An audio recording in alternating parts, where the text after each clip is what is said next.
Hello, good evening, and welcome, as the old David Frost used to say when he started. So, what am I going to talk about tonight? Truthfully, no idea. This is another test for me to push on and see how I can advance the work that I'm doing. Um, I always say pretty much the same sort of thing at the start, that this broadcast will all depend on how many people actually come on and look at it and interact. It was very much a spur of the moment decision to come up there. And I'm going through some personal things at the moment. And I mentioned on the previous broadcast, and he was all very kind about supporting. And just for those that might tune in at a later date, my father passed away quite suddenly, and it's sort of thrown things all up into the air with work, how feelings, and all of that sort of stuff. And it's one of those strange situations that what I've looked at is how that some of your previous advice and some of the things that you've said to other people then comes back and comes into sharp contrast and sharp focus. That some of the messages that you give out, you have to start to listen and take some of your own advice. And what I've been doing is literally what I've told other people to do in regards to grieving and dealing with that it's an incredibly personal journey.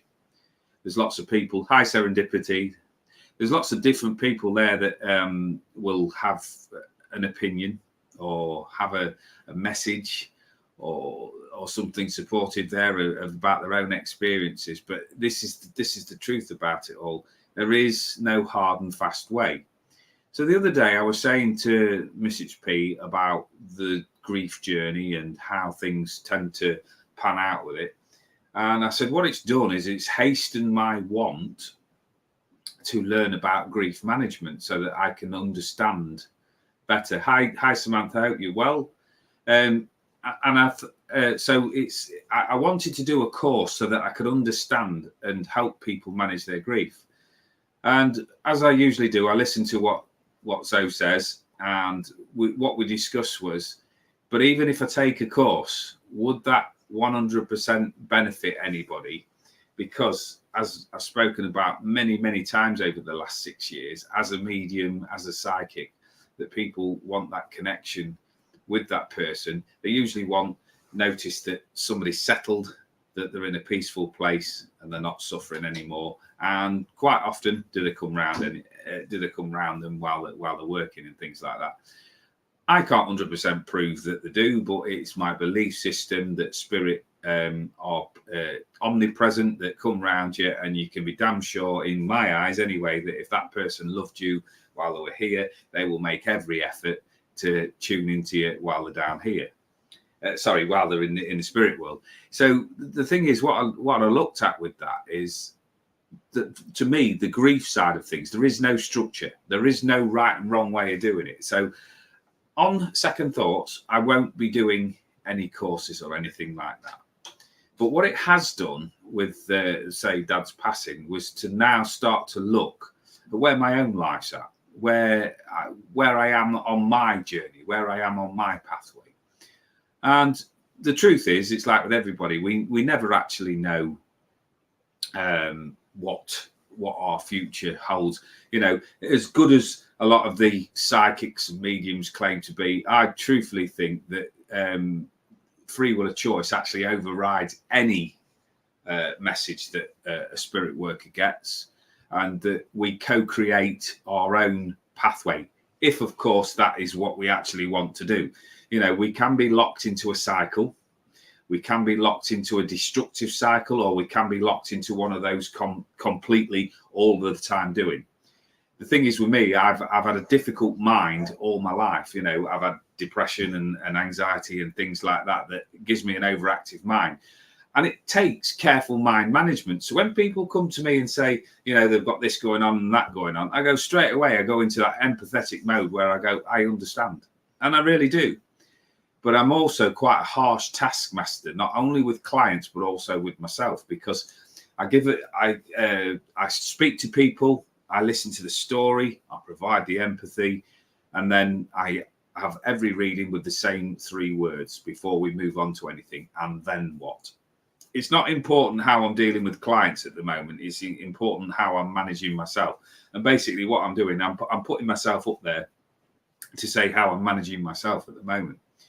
So there was a lack of energy. There was a lack of drive. I went into reasons why I felt like the YouTube channel sort of petered out. But now I've got that added thing of there's not a lot of energy there for me, because my belief system will remain solid whatever happens in my life. But, hi Patricia, but what I will say with this is it's dependent on mood. It's dependent on how you get up in the morning as to what you tell yourself that you're going to achieve through the day. So I had a conversation with a wonderful Paul at Fitness Hutch, who was talking about this new training course that he's undertaking, and then he's going to be doing guidance for people and helping people through certain things. And he offered me some pointers, and I thought, you know, that's brilliant, because it's not that I needed the actual pointers, because like he said, I'm not going to try and counsel you, but the important thing about this is, and this is what I'm grateful for, it lit that fire again. Because I think sometimes when we get lost in grief, we get lost in a trauma, we get lost in that spiral where we feel like we're going down the plug hole, I think we forget who we truthfully are. And if we looked back on our life wholesale and the experiences that we've had, that we've overcome, be it traumatic childhood, be it trauma in your life, be it anything that's where you've suffered a loss in any way, shape or form, what truthfully happens is that somehow, and even by the skin of our teeth, we get through it. We're bumped, we're battered. You know, there's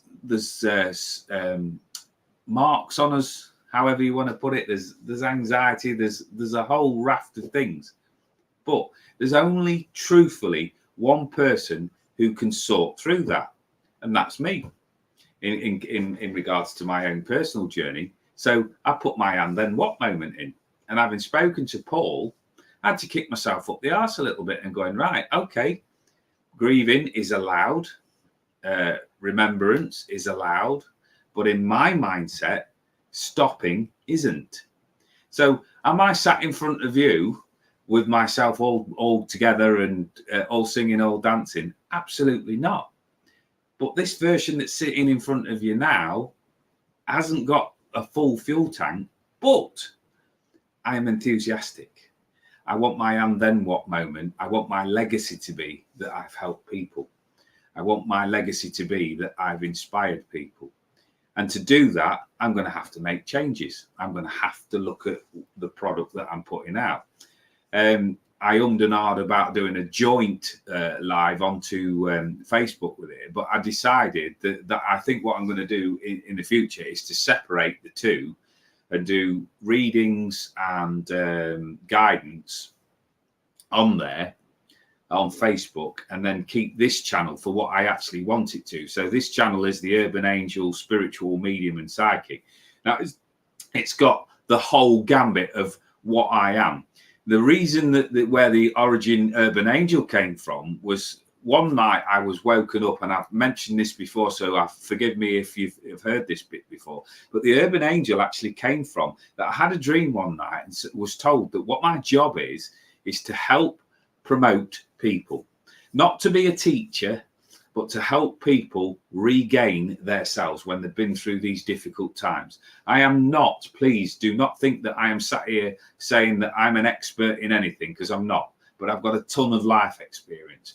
I truthfully 100% trust the spiritual energies that work in and around me. Like with anything, I've got to earn a living. So when I'm on stage and I'm entertaining people, I love it. But what is at the core of me is helping people exceed their expectations, getting them to look deep inside themselves and go, right, okay, there's all of these things going on, but what do you want to achieve? Because then what you can do is you can go back into your inner being and retrieve the fragments of yourself that maybe you've left behind. You know, you've been knocked off balance. You've lost your confidence. You've You're not inspired by yourself anymore. But this is what I keep consistently saying to people. Right, we get these challenges, but we always seem to get through them, right, by hook or by crook. Because if we didn't, and this is the key, if we didn't, we wouldn't be up to face that next day. So when you're going through different, so Samantha there, I'm not going to highlight your comment because I don't want to sort of put that spotlight on you, but I will address that comment. Right, if that is your choice to go into in-depth grief counselling, and the but there is that is your inner being getting you to question that. So ask yourself and weigh that up carefully. I wouldn't advise one way or the other, because what I'm talking about tonight is my own personal journey, and I am not advising people on that. But I'm wanting to know, if I was going to be put in that position, what would I have to open myself up to? What would I have to structure? What would I have to give away of my confidence? You know, what I keep confidential, what I keep within myself. And I would also be asking myself, am I strong enough to open that floodgate up at this particular time? As a hypnotherapist, I would always be saying that don't bottle anything, don't, take it inwardly, but keep it in a space of reality, because a lot of the training that I've done has been very, very beneficial. But the thing is, if you are not confident in yourself, in your mindset, in how you work and then you've got to find out what your expectation is. If you go into this counselling, what are you expecting? Is it going to be realistically delivered? Again, personal journey, right? So I was thinking, right, so I want to go see somebody about something. Right, what are my expectations?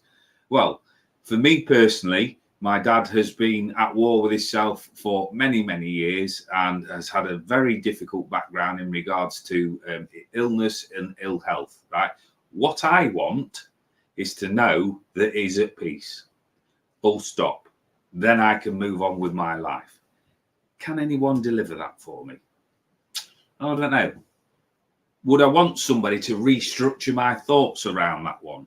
No, I wouldn't, because that is what I've made up my mind that I want. So when I start talking about grief to people, and again, I will mention this because I did mention this on a previous video, that I think that grief is like an energy. It's like a heart punch that when it really hits you, it stops you in your tracks. So you kind of go into this odd state where it's just like, I can't breathe, I can't focus, I can't manage. So then what you're looking at doing is changing that behavioral state. Right, okay, this is a difficult situation. It is painful, but what is it actually showing me? And to me, I get it like that. Right, now, if that energy is all encompassing and all evolving, I can't see past it. Now, as difficult as this is for people to accept, the person that they want to contact with is no longer here. They're on a different plane, a different energy level. That doesn't stop us that are down here wanting that, right? So that the reality is what I think a lot of people, and this is my experience over talking to people over the last 6 years with it, what they actually want for just a few minutes is to have that person stood there in front of them, right? So that they can have that closing moment, that just that few minutes together again, make sure everything's all right, everything's neat and tidy. But here's the reality. Life's not like that, is it? But it doesn't stop our head and our heart wanting that moment. So what I look at doing, and what I'm now an advocate of, because I say it's hit really close to home, is I just move that energy right to one side. It's not in the background, like put it behind me, because if you've truly lost somebody that you love and care about, to me, it doesn't matter how much time goes by, that person is not going to be any less missed. Anybody that says to me that time heals all wounds, I'm sorry, I don't believe that. And as a spiritual worker, I'm not going to advocate that either. What I'm always going to advocate and champion is the power of the human spirit and the person that's experiencing it, that's down here in very real world lifetime that we live in. So we need a way of managing that. And the way that I do it and the way that I pass this across, it's not based on any other guidance other than my own feelings, is that on my good days, I'm going to remember the experiences that I had that benefited me, the nice moments. On the days where I'm not so good, do you know what I'm going to do? Very little. I'm going to sit with that energy. But what I refuse to allow myself to do is to sit and wallow in it, right? Because at the end of the day, when I check out and shuffle off this mortal coil, I want to have left a legacy, right? I want people to be thinking about that when I've gone, God, I remember that lad, bright waistcoats, big gob, whatever it is. But I want it to be in the positive. So I set myself high standards. I set myself things that I want to experience. And you know what? Despite any knockbacks, and there's been a few over the years, I'm going to keep going. I messaged somebody tonight who was just checking in on me to ask me how I was going with things. And the truthful answer is, at the moment, I don't know. Now, it is a day-by-day thing of getting up and just going, remembering who I am, what I started all of this out for. And I watch people coming on here with many hundreds and sometimes thousands of viewers. And I'm going like that. I want to reach that sort of audience. But then what I forget is that they all had to start somewhere. So I reached a really big milestone last night, thanks to, and I will mention the three again, that I've got brilliant Paul and Mel at the Fitness Hutch, Trevor Coult and Gemma's Journey Grace. She sometimes pops up on here, but she's very, very busy at the moment. When they have got multiple hundreds and into the thousands of subscribers, they put out like a nudge, a message for other people to come and check you out. So last night I gained 2 subscribers and it took me over that 150 threshold. That again lit that fire, because out there are people that my skill set and my sheer bloody mindedness can help reach. So even when you're out there and you're looking for your role in life, don't look to other people to validate it. Get to know who you truthfully are.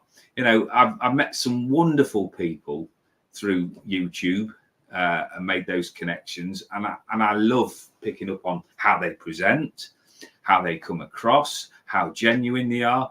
But then on the flip side of the coin, I've seen some idiots, right? And the thing is with them, that is their personal journey.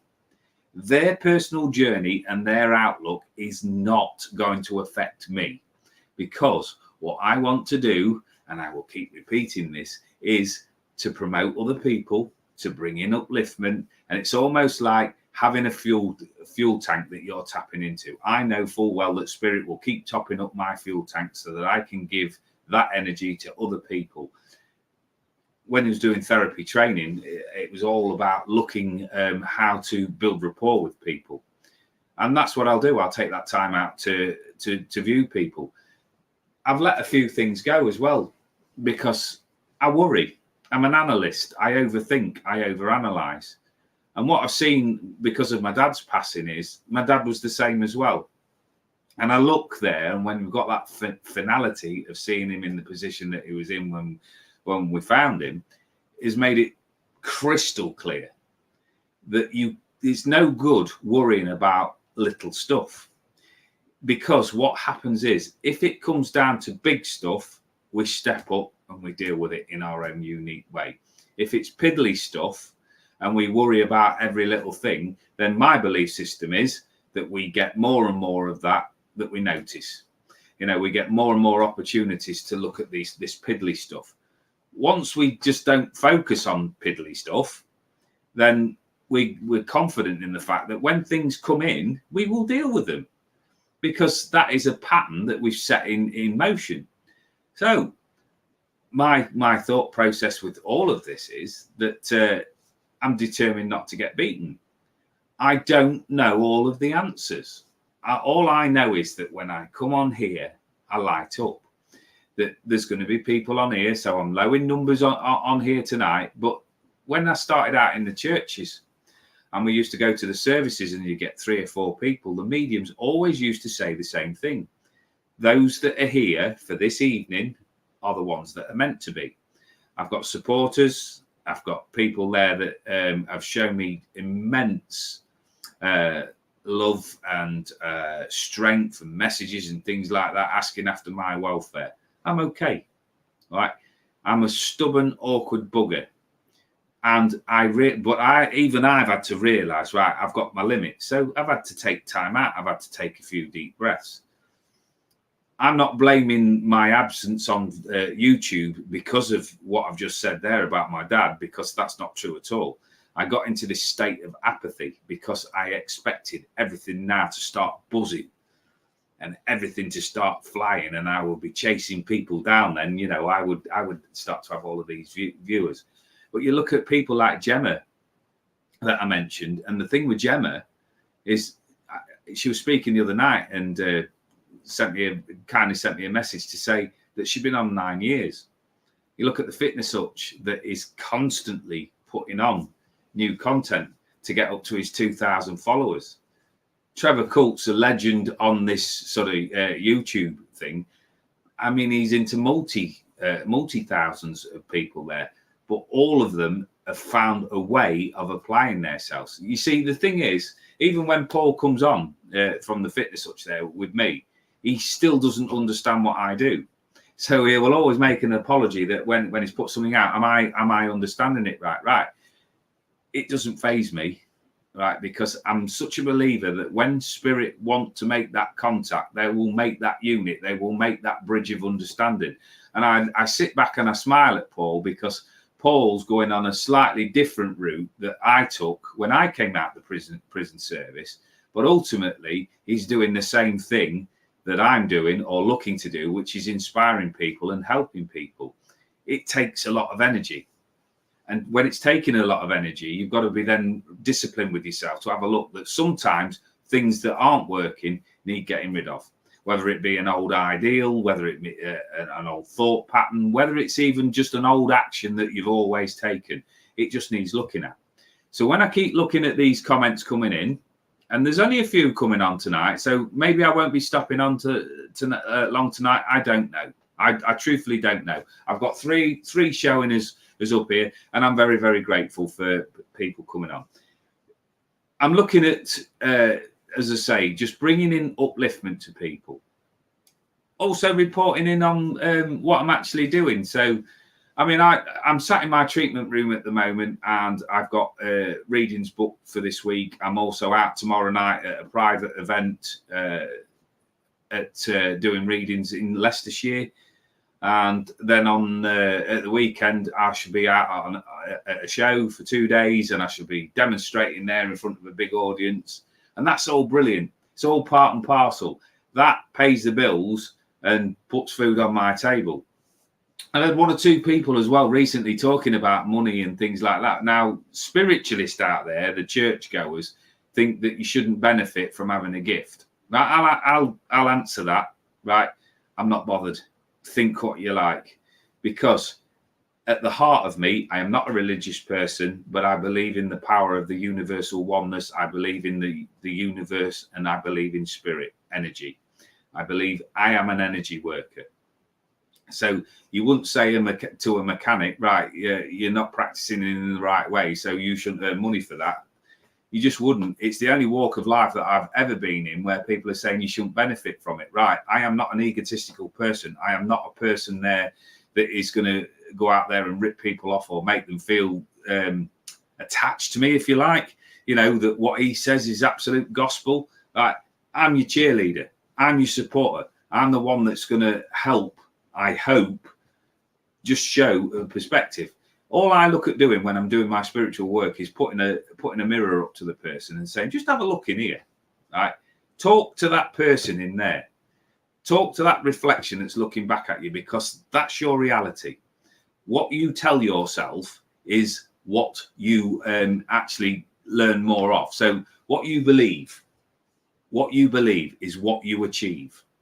You know, the buzzwords and things like that. But if you tend to focus on something, then you will keep focusing on that, and you will attract more of that sort of energy at that vibration.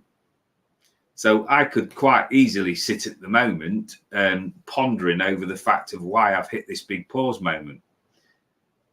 but I haven't got any conclusions.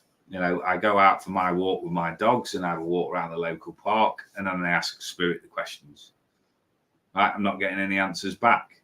So I look back over the 6 years that I've actually been doing this and say, why am I getting any answers back?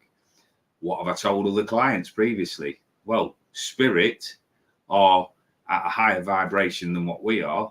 They can see a lot further than we can. Now, whether you know it as your God, whether you know it as your guides, it's not important to me. All I know is that there's some sort of energy that is above my level of understanding.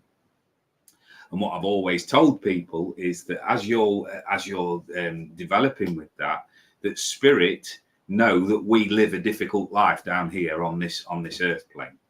So when we're leading that difficult life and we're having to go through very real things, very painful things, difficult losses, when we're so attached to it all, they will take a step back and allow you to do that while you need to process whatever it is that you've got. So even the people that are out there, I will get to you. I'll answer that comment in a minute, Jewel. So even when you're out there thinking, I'm not achieving and I'm not doing, have a look what's actually going on in your real-time life. Are you realistically not achieving? And I find that highly doubtful. What will actually be happening? There'll be something more pressing, will be more difficult that you need to put your energies into.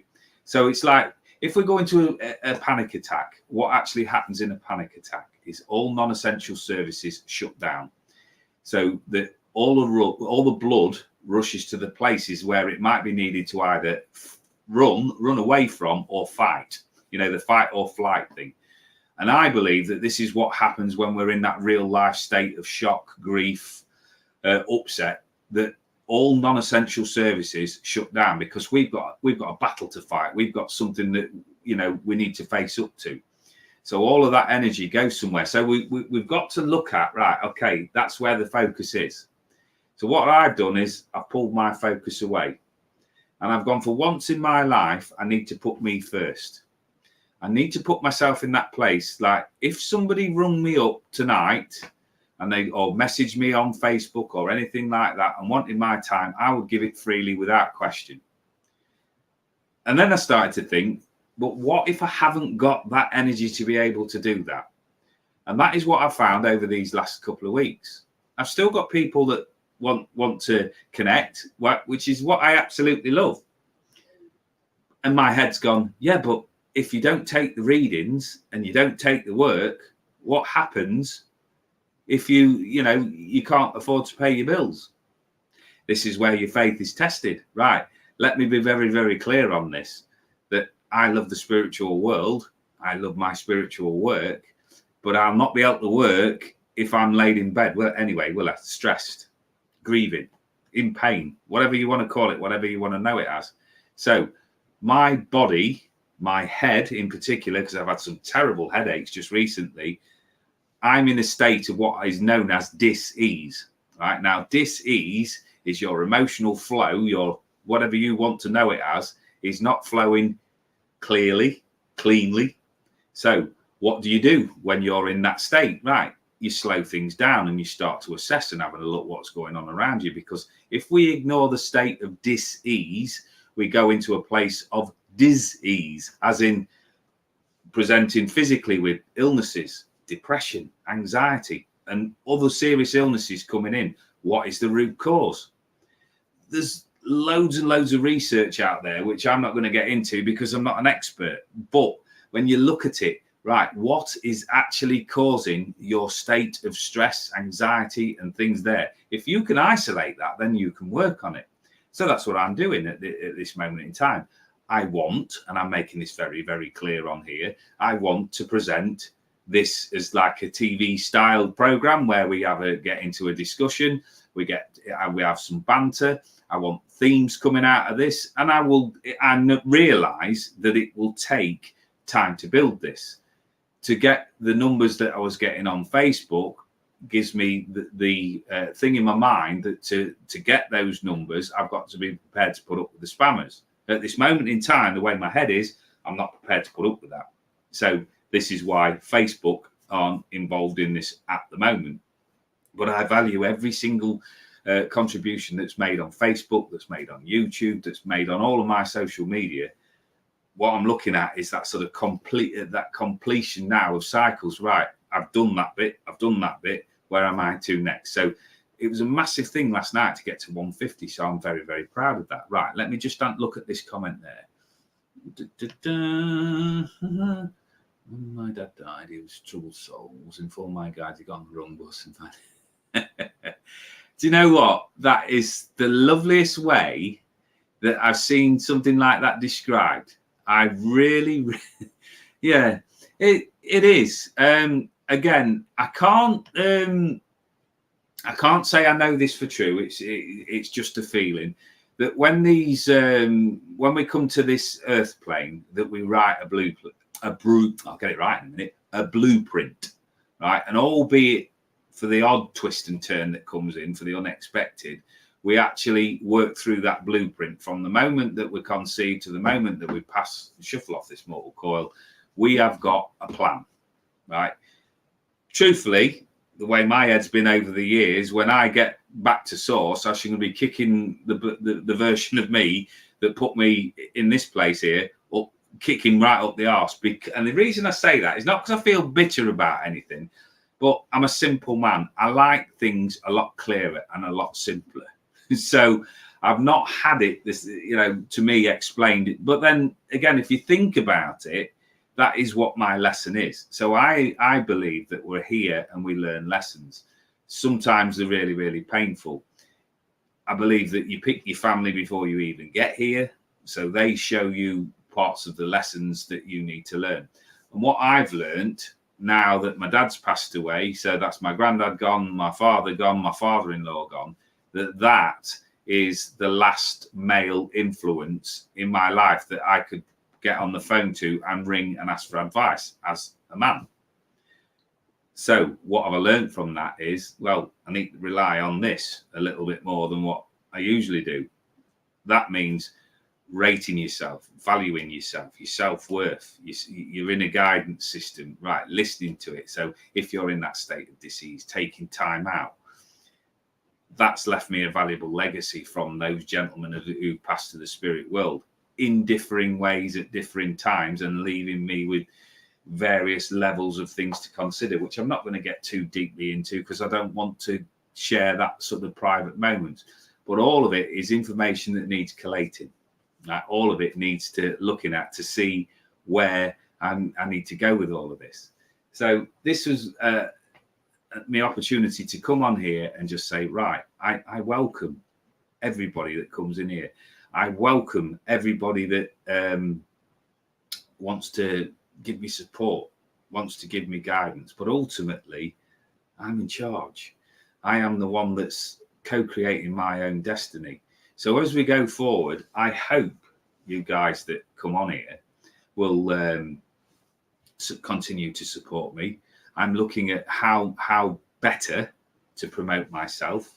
I am looking at how I can influence more people. I'm looking at getting connected with people. And then it's that ripple effect that I support other people. I have set myself a task that by October 2024, that I will be at 1,000 followers. Will I get there? Truthfully, the answer to that is, I don't know. But I'm damn sure not going to give up. What does my future hold in regards to the work that I'm doing? Again, I don't know, because there's lots of things that are thrown at me, doing the international scene on this social media platform and things like that. There's been rumors about going and doing various other things, but I live in real time Lincoln. If those opportunities present themselves, obviously I'm going to look at them, and I really am going to put them under close scrutiny. I may end up having to go back to work and doing work. I just truthfully don't know at this moment in time, because what I'm actually processing with my dad passing is that finality, right? And it's right, where do we go next? Because there's certain things that have been going on for such a length of time. When you aren't thinking about that, you're not thinking about somebody's illness. You're not thinking about where that next phone call is. You're not thinking about any difficulties that you've had with a person. It's all gone. But what it leaves is a void. it leaves a space, right? And like I've said to a couple of people tonight, that void and that space, anything is up for consideration. So that's where I find myself at. So as I've only got 3 on, I will keep this brief. I won't keep you there any longer. If anybody's got any questions for me, of the 3 of you that are on, guys, or you want a card pulling, because I have got 3 decks of cards sat with me, and I have put myself there that I'm a spiritual medium and psychic. I just basically, again, it's feet on the ground and pushing past self-imposed blocks that what I'm doing. If I can get a format to a show, then I'm going to be on my way. I truthfully don't know what that format should be, but I need more people on there to sort of bring in and bring up the viewings and things like that. So if you've got anybody there that wants to sort of come on and make a point, or somebody that would benefit from honesty and straightforward, no nonsense chat, then I'm your fella. To say I'm so grateful to you guys for speaking of a start. Hi Gemma. So when I got up to 150 last night, it's thanks to people like Gemma.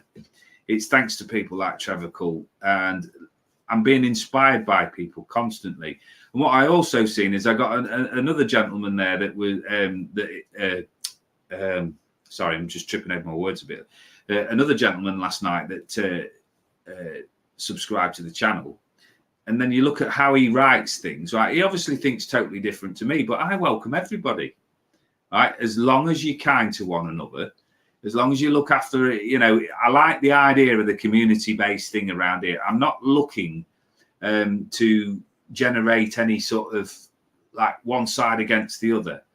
I'm on the side of the universe. I'm on the side of you guys. I'm like this spiritual bodyguard that just goes, right, is that your decision? Right. How can we make that better? I'm not going to sit there. I'm not going to go down a political divide. I'm not going to go down what's right for one person or anything like that. I'm open-minded, and I trust that the people that come to me are directed towards me. That's a lovely thing to say, Gemma. I don't know, right? That's your opinion. And the thing is that I've always found is that, and I found this difficult, guys, and I'll just tell you a very brief a very brief story. I don't know if I've mentioned this before. So the thing there where Gemma has put that comment, right? That's subjective. It's Gemma's opinion, right? What I've learned is to say to that, thank you, and then put a big full stop underneath it. And the reason that I do that, I did a reading for somebody.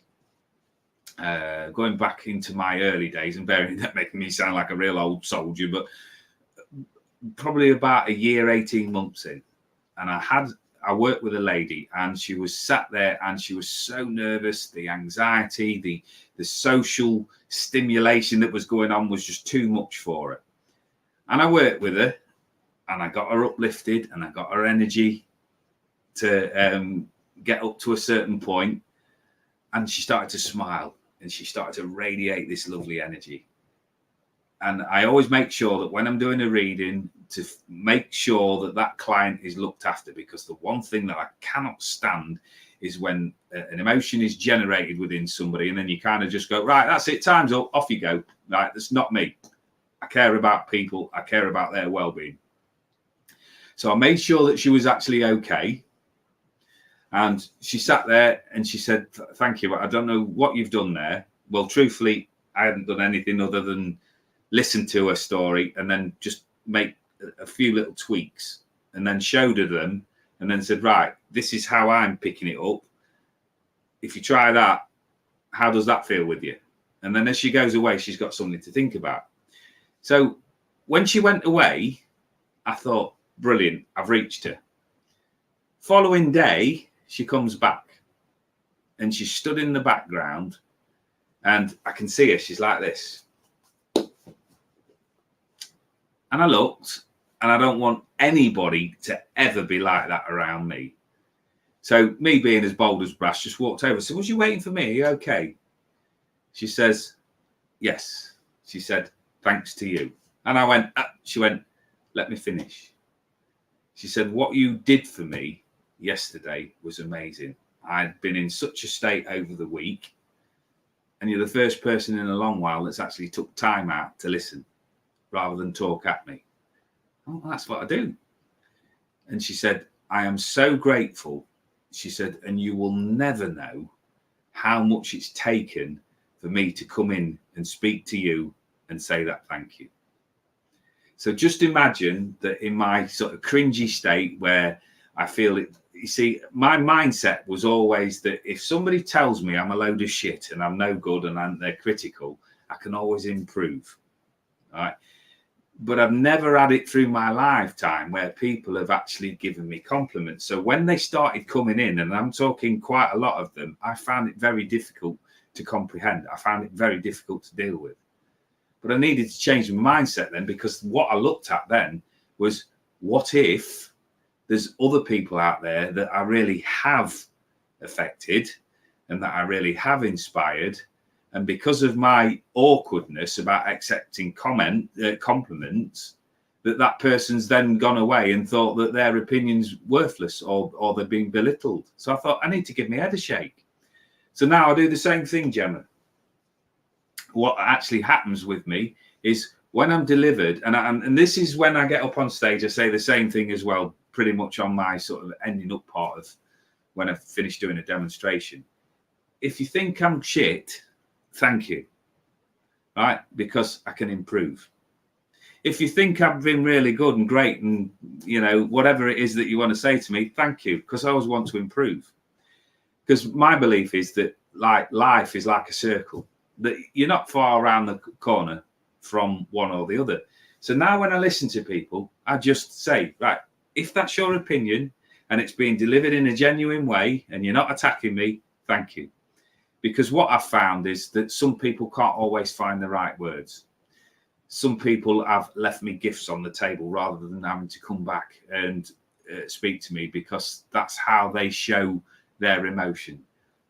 And I'm in a state of gratitude. If I showed you the presents that I've been bought just while I've sat with people in that moment of crisis, trauma, whatever it is that you want to know it as, every opportunity that I get to do that is an absolute honor with me. There are going to be people going forward, and I've realized this, and this has took me a long time to get this. You start to show your true colors out there and you shine at your fullest extent.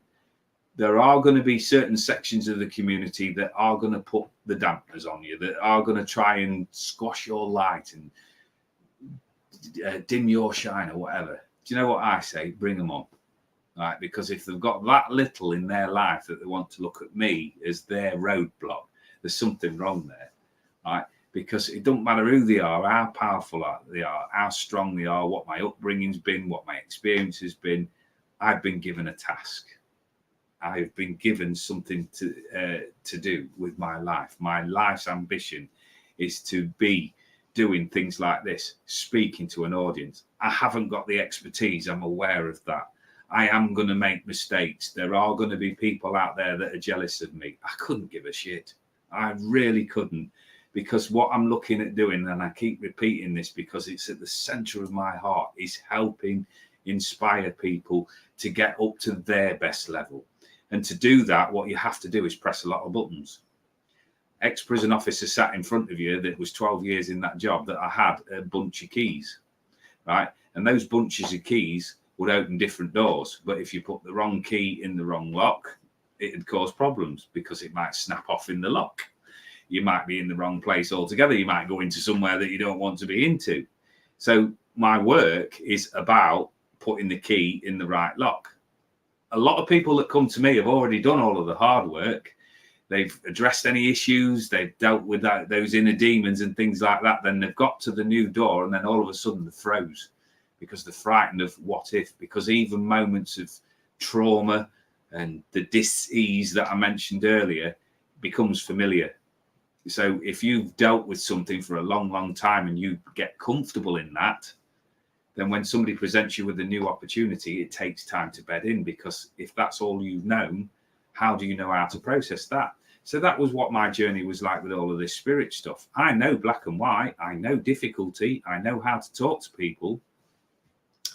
Let me just highlight that. Hi there, Pizza Demon. Hope you're well. Hi, Foxy. Thanks for tuning in. Yeah, so it was... it's been one of those journeys of discovery for me. So to answer that question directly, Foxy, I worked in a prison. I started in 2001 at Lincoln, and I was what was known as an operational support grade, which was basically dog's body, because you do all of the ancillary work that the officers don't do. You'll escort contractors and things like that. You will take visitors and things around the outside of the prison. Minimal prison contact, but that wasn't enough for me. So I decided that I wanted to be an officer. So I took my tests, and I was the first person, I believe, that had gone in 15 years from operational support grade to officer on the landings at Lincoln in 15 years. So I was very proud of that. Very much in a place of nerves and anxiety when I started with all of that, because it was, say, so far out of my comfort zone. And unfortunately, after about 18 months as an OSG, before I got my officer, there was a big riot at Lincoln. And that affected me mentally and emotionally very, very badly. PTSD, flashbacks, you name it. Anyways, cut a very long story short, I was offered like a drink at the last chance saloon. So I'd gone from OSG to officer, back down to OSG to work in permanent nights. And I thought, I'm wasting myself here. I've still got something to give. So I went through the system again, and I managed to get back at another prison, which was at Stocken, which is between Grantham and Stamford. Brought its own set of challenges, because it was 43 miles each way every day for a commute. So as well as doing my 40 odd hours a week, I'd also got to contend with that I'd got an hour each way traveling. So it was all right. And then towards the end of it, it was getting a bit of a bind, and I started the whole demon started to creep in. So what I then decided to do was I need to do something about this, but I didn't know what. It's kind of where I'm at now. I know I need to do something different, but I don't quite know what that thing is. Now, what happened then was, if you can look at my other stories and things that I put on YouTube already, but to briefly summarize that, what happened then was somebody died in front of me in a hospital, and their thing that they said to me before they passed away was, don't sweat the small stuff. So when I went back to work after a period of sick leave, I just knew I needed to leave. And then what happened is there's a series of events, synchronicities, where the doors have opened up to the spiritual life. I've never been one that's going to sit here and preach, but since I've opened myself up to the spiritual world and the universal energy, my life has been amazing, right? You know, the ups far outweigh the downs.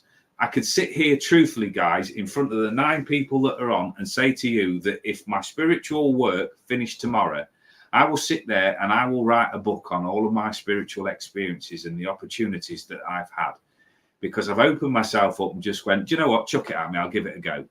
I've stood up on stage, absolutely bricking it in front of people, because there's 50 pairs of expectant eyes there, 100 pair of expectant eyes. You know, bring me a message, prove yourself, right? You don't have to prove yourself to anybody. As long as you've got that in your heart that you're wanting to do something for the right reasons, spirit will come through.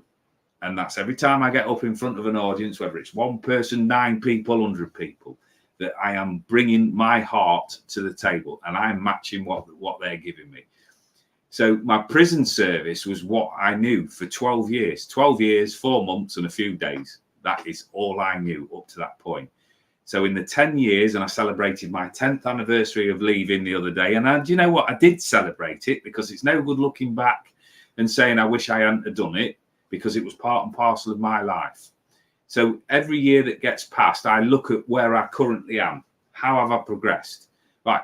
In a work sense, I don't feel like I've advanced at all, because part of my thing was always wanting to know what my next career move was.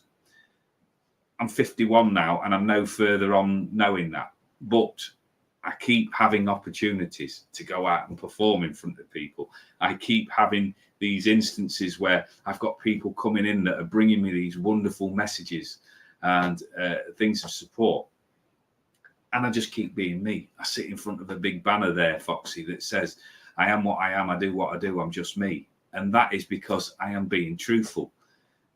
I don't know what I do. All I know is that the energy that the spirit, the universe give me, it affects people in positive ways. So I look at expanding that. And my gratitude, is knows no bounds with it. Right, so I'll look at a couple of these comments there so I don't just disappear off. Right, thank you. PTSD for me is part and parcel of my background. It can be a fuel. It can be switched off temporarily. Every now and again there's a trigger, but it's not my legacy. It's not what I carry all of the time. There are certain things that I don't manage very well. So for instance, if I go into a crowded restaurant and I've got my back to something, I don't cope very well in large crowds and noises and things like that. But I'm not sure whether that's just PTSD or whether I'm just a miserable bugger and unsociable. I don't know. But they're not troubles anymore. They're like a footnote. They're in the diary. They've made me or helped shape what I am. So I don't decry it, but I also don't make it part and parcel of why I can't do something. Because as I said right at the beginning of this, my thing, whatever my story is and then what? So yes, I was diagnosed with PTSD. Yes, I've had difficult things, but and then what? What is my legacy going to be? And that's what keeps driving me on. So let's keep going with these. I'm doing what I know. It's often unpredictable, but I love it. And I know I've got a purpose. Yeah, I appreciate that, Gemma. It is absolutely like that. I don't know if I've told you this, and I apologize if I have for those that have been on here. When I was very young at school, right, my granddad was a sergeant major in the army, was a fitness instructor and boxing and all of this sort of thing. My dad was a REME mechanic in the army, very good mechanic. He told me that he wasn't a very good soldier, but I don't know. I think you've got to be disciplined to be in the army. So all I ever knew that came passed down my lineage was about being in the army. So that is what I set my heart and soul on doing. Again, that sort of triggers a few things, but I remember distinctly in one of my first classes at my middle school, we was all sat round and we was asked what we would like to do with our future lives. And there's a mixture of things. Kids that age, I'd be about 9 or 10. And what they would say was, they want to be a fireman, they want to be a doctor. There was people wanting to be this and wanting to be this, that, and the other. And it comes round to me and it all goes quiet. And everybody sort of sits there and going, what is this lad going to come out with? And I spoke from the heart and I said, I want to be a stand-up comedian, right? Having no idea what it would take to be a stand-up comedian, but I've always known that I make people laugh, sometimes at me, sometimes with me, but it's a skill, it's an ability. So I look now, and the irony is that however many years we are down the line from that, so sort of 9-10 years old, I'm 51 now, so 41 years I've come full circle. I now do go out onto stage. I'm not a comedian, but I do like to bring in that upliftment and that laugh. So somebody up there has provided me the opportunities to go on that pathway. I went into the army, but only for 6 weeks, because I don't like being shouted at. I don't like discipline, and I don't like being part of a collective. I like to be me. I like to have that freedom. So it's no surprise to me that further on down the line, I've gone into the prison service to try and make that what I've always known fit. And it didn't. I came out of it and look where I've ended up. How's it gonna pan out? Well, I truthfully don't know. I don't know. People see me in a different light to what I see myself. So I'm just grateful for every opportunity that I get to come on and talk. What I want to say to people, hi guys, hi Fitness Hutch, hope you're well. What I want to say to people is live your actual dreams. Live your actual dreams, whatever it is, stretch yourself. Go out there and don't take no for an answer, because you just don't know what's round the corner. You know, I stood up on stage because I've made a comment to somebody that I wanted to be a children's entertainer, and they took me at my word. So I went onto a theatre stage and did impressions for 10, 15 minutes while trying to figure out how to do magic tricks. So you have to be careful what you put out there as well, because you're given that opportunity. So I've had all sorts of weird and wonderful stories that I could tell you. You know, people would not 100% believe what I'm saying, but, you know, it is true. I really want to be on stage. I want to speak publicly and tell my stories. Hutch, my friend, the truth is with that one, and I don't know whether you've heard me tell my story, that I was offered to go and do a talk, right, a little place near Nottingham called Trowell. And I answered it quite simply, and I said, no, I'm not doing it, because I didn't have the confidence. I didn't trust myself. And I thought, who's going to want to listen to me and the crap that I come out with? And this is where I want to say to people, Hutch is very aware of this anyway, that don't pull yourself down. Don't be saying negative things about yourself. No, don't be saying I'm struggling. Don't be saying I'm crap or anything like that, because you're not. But I still got that lesson to learn. So I said no.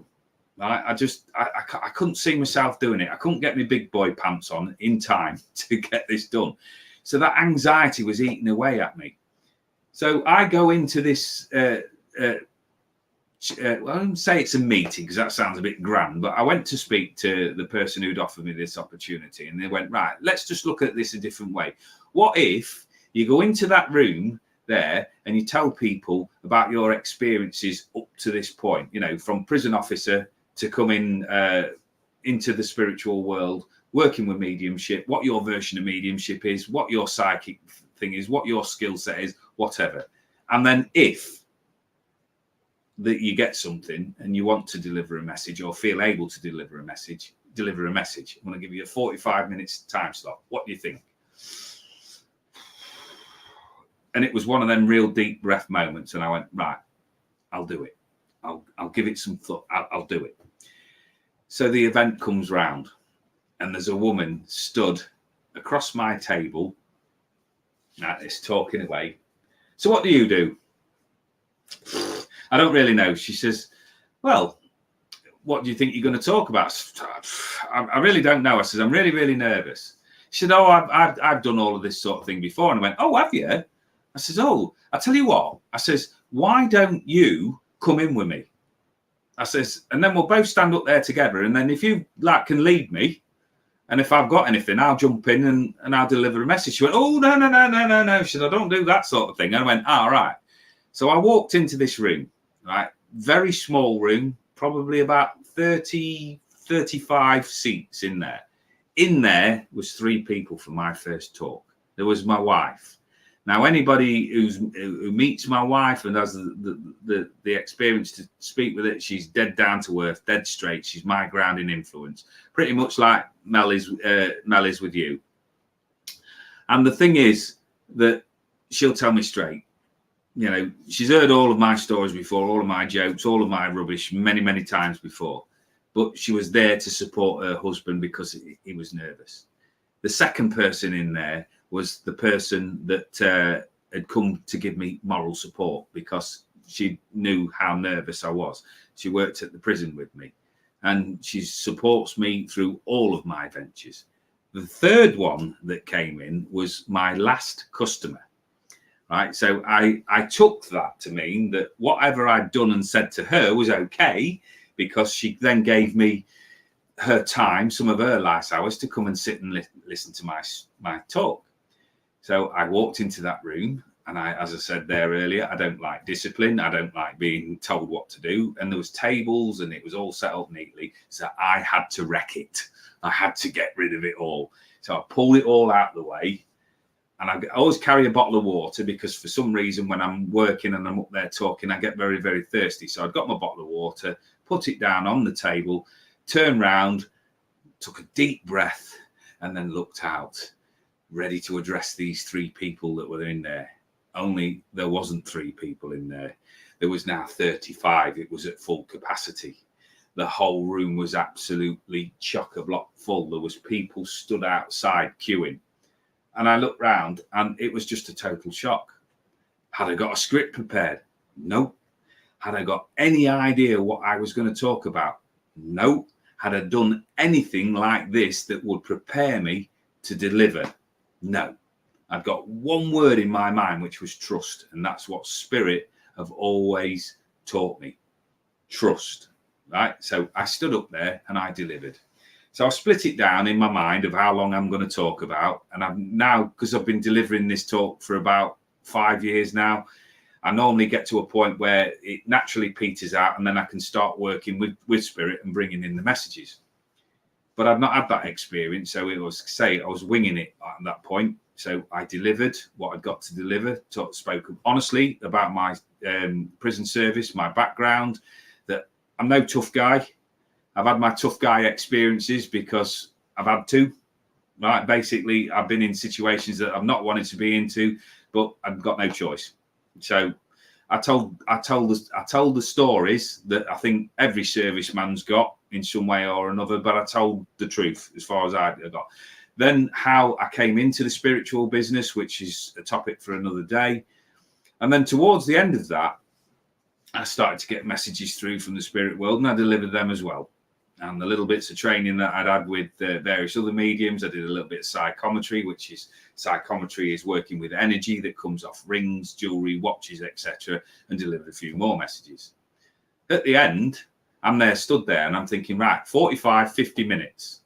I've now got to start wrapping up because somebody else is coming in. Now, of all the things to forget, nobody had taught me how to finish a presentation. Nobody had taught me how to stop. So I stood there and I looked out at these 35, 40 people that are now crammed into this room. And I went, I've no idea how to finish this. So what I'm going to do is I'm going to say thank you for all of you guys that have turned up and give me a go. I really appreciate that. And then I'm mumbling because I'm not quite sure what it is that I'm supposed to say to end this. And I stuck my thumb up, which anybody who knows me, I do it quite a lot. If it's not my thumb, it's my middle finger. But I was in a good mood that day. So I've got my thumb stuck up. And I went, cheers. And good energy on every head bowed. And then I walked out because the anxiety that was going through me is like, did I do all right? Did I say the right thing? Have I represented spirit in the right way? Have I remembered all my training? And my head's going at 100 miles an hour and I'm going like that. And as I walked up the aisle to get out, this round of applause starts going up and it gets louder and louder and louder. And that's how you gauge whether you've done any good or not, because this round of applause came up and then people wanted to speak to me. They wanted to ask more about what my experiences was. And it was just an absolute thrill ride. And the thing is, what I've learned, Hutch, is that when I do my talks, I can have anything from one person up to, I think the biggest one on the show-based thing, which has not been a sort of program thing and not a demonstration, was 55 one morning at Newcastle. Now, it doesn't matter to me whether I'm projecting to one person or 55. You spoke last night about the TED Talks and things like that. Well, they're a great place to get you grounding. I've not had any such training. I've just gone up there and done it. What I've looked at doing now is smoothing the bumps off, where I've had a little bit of training since. But again, I still find that difficult because I like to move around when I'm demonstrating as well. So when you're looking at cameras and having to look, notice where the cameras are going, which one to look at and things like that, I didn't have a clue. So I just like, hold on. And again, just trusted spirit. So I've never scripted anything that I come on here tonight. My missus said to me, are you going to go up on live? And I wasn't, because like I said to you, I'm not blagging or anything like that. I'm still not up where I want to be with everything. But I'm doing my best. So what we got there? I always say thank you for listening. If you have any questions, yeah. And that's what I think will be my thing going forward. I'm easy to find on Facebook. I have 2 pages, the Urban Angel, Spiritual Medium and Psychic. And then I've got my Rick Paul Spiritual Medium and Psychic page as well. And I don't know how to do anything else other than be honest, but I want to do more than what I'm currently doing. And to do more than I'm currently doing, I need to learn. But at the moment, I haven't got enough energy to keep up with just doing the basics. So when I come on here, it was just open up and talk. I guess I'll just have a look at that. I guess if I move on to a few, yeah. This is the thing, right? What you'll get with me in an instant of knowing me is I'm a sarky git, right? But one of the things that I've used right from the beginning with me, I always get my big girl pants on because I like that, because it's like, who you calling a girl? And I get a bit uppity with it. So if I'm demonstrating and we're talking about wanting to move on with things, I get my big girl pants on. You know, it's knowing that the universe is then on notice that I'm ready to take on that challenge. There's nothing that can stop you and that will stop you quicker than your own doubts and your own mindset. Again, it was a learning point the other week where I received some fabulous feedback. You know, it was that moving. I was nearly in tears over it. And then a little bit later, like I say, you get feedback from somebody who don't rate you, thinks you've pushed them too hard, or whatever it is that they came out with, and it flattened me. Right, and my missus said, right, well, just start the way up. What have you had the most of? And I accept that. I accept that there's going to be people on these things that are going to knock you, that are going to say stupid stuff. But this is where you've got to sort of deal with your own programming, because how long do you let that sink in for? How long do you have that feeling around you that somebody said something good or something bad? There comes a point where you've got to process that energy and just go, and then what? So what is my next thing? So if I was looking at you, Pizza Demon, there and saying that that's what I want to do, that I want to do funeral work, what are my obstacles, right? What are your known obstacles that you can do anything about? Then you can take steps to remove them so that the path is a little bit clearer, because the majority of your obstacles will actually be yourself. And that's the bit that takes the most energy, because if you programmed yourself that you expect to fall short, or you're not good enough, or you're telling yourself whatever story, then the subconscious mind accepts that as fact. So you've got to change your programming. So it's like with me, I can do whatever I set my mind to, but I'm still going to have anxiety. I'm still going to have those that depression, that PTSD. It's been part of me, but it is not my core running program anymore. But every now and again, it will rear its ugly head, and then I've got a decision to make. So a couple of weeks ago, went through a bit of a wobble. Who's going to want to listen to me? Right? Who's going to have a reading off me? I'm not good enough. What am I listening to? Am I listening to something based on experience? The answer's got to be no, because as I say, the good far outweighs the bad. So where's that coming from? Who is writing on my walls? And this is a little bit of NLP for you, neuro-linguistic programming. Who is writing on my walls there? So I traced that back to the first time that I felt that I wasn't good enough. The first time that I felt that I wasn't fulfilling my purpose. How old was I? Right, and I went back and I went about 5 or 6 years old there. I think that memory was throwing up. Right, it's okay. If somebody said to me as a 51-year-old man that tomorrow I'm going to be led by a 5 or 6 year old, that before I make any decision whatsoever, I have to refer to this 5 or 6 year old, and then what they say goes, I'd laugh, wouldn't I? I mean, obviously I would laugh. I'm 51. I don't need the advice of a 5 or 6 year old. But if you find yourself being in that place of trauma, ask yourself why. How old were you when you was receiving that message? Get it back as far as you can. And then essentially you're dealing with that energy, giving it some love, giving it some support. So once I took that default message that I'm not good enough, right, who says? Based on what? I want facts. I want evidence. So that's where the big boy pants comes on. It's not being facetious or anything like that. It is just purely looking at why you can't do it.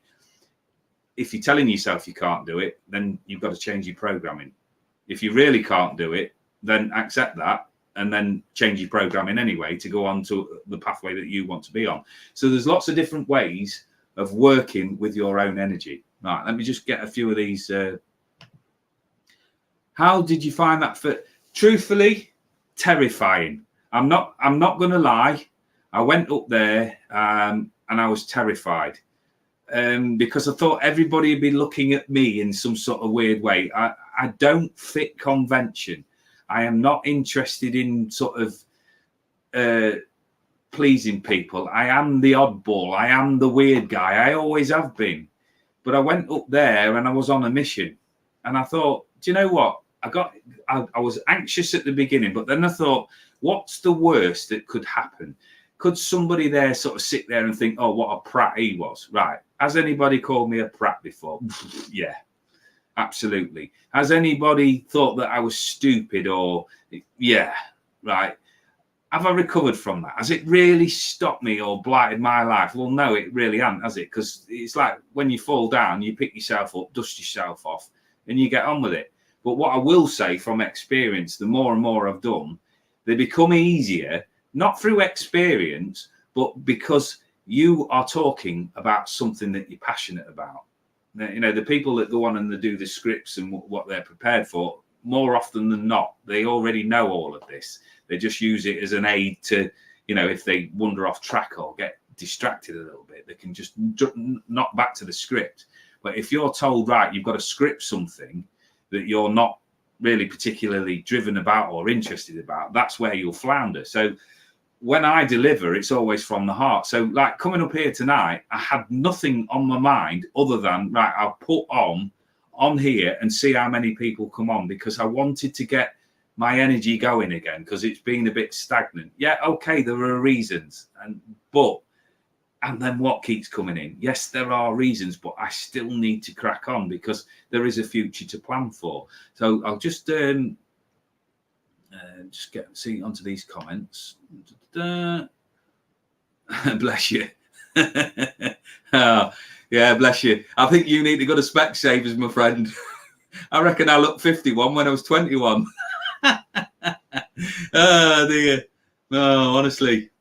All right, so make sure I've got all of these comments. Yeah.